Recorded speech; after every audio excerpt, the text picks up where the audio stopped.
Thank you very much, Chairman Durbin. I am very honored to be with you today, and thank you for convening this historic hearing on the Equality Act.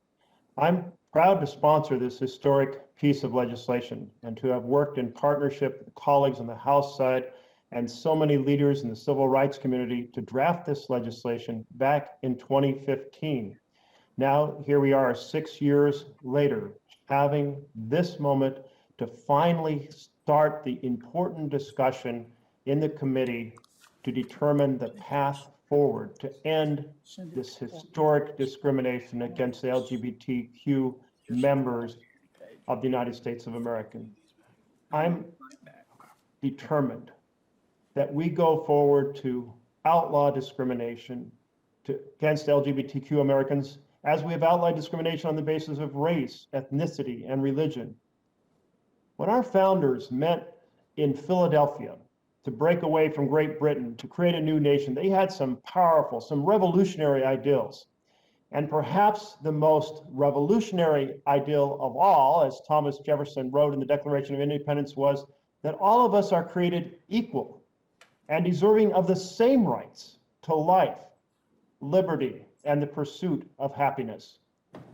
America, from an imperfect beginning, has strived towards that vision generation after generation, to reach towards those goals of freedom, of equality, of opportunity for all. And when you look at where we started from and where we are now, it's clear we've made significant progress towards achieving that vision. But we are not there yet. President Lyndon Johnson once said that freedom is the right to share fully and equally in American society, that it is the right to be treated in every part of our national life as a person equal in dignity and promise to all others. But too many of our fellow Americans are not treated as people equal in dignity and promise.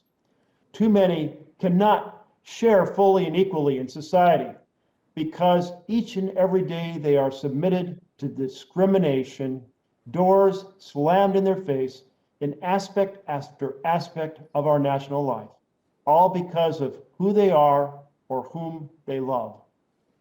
In 29 states today, LGBTQ Americans can be married in the morning, ejected from a restaurant at lunch, denied a mortgage, dismissed from jury duty in the afternoon, and evicted from their home that same night. How can we say that any of these Americans are treated equal in dignity and promise to all others? How can we say that LGBTQ Americans are truly free when 1 in 3 report having faced some form of discrimination in just the last year?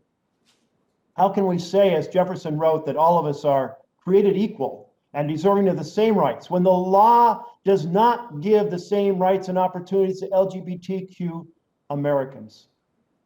No one should have to live like that.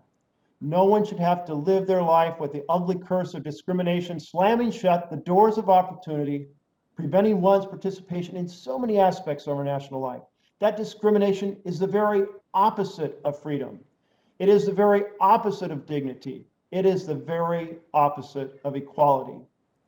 It is way past time for members of this body to step up and fulfill the vision of our Declaration of Independence, the vision in our Constitution, the vision of equal justice under law, carved into the stone above the doors of the Supreme Court, and end the dark history of discrimination and prejudice against our fellow LGBTQ Americans.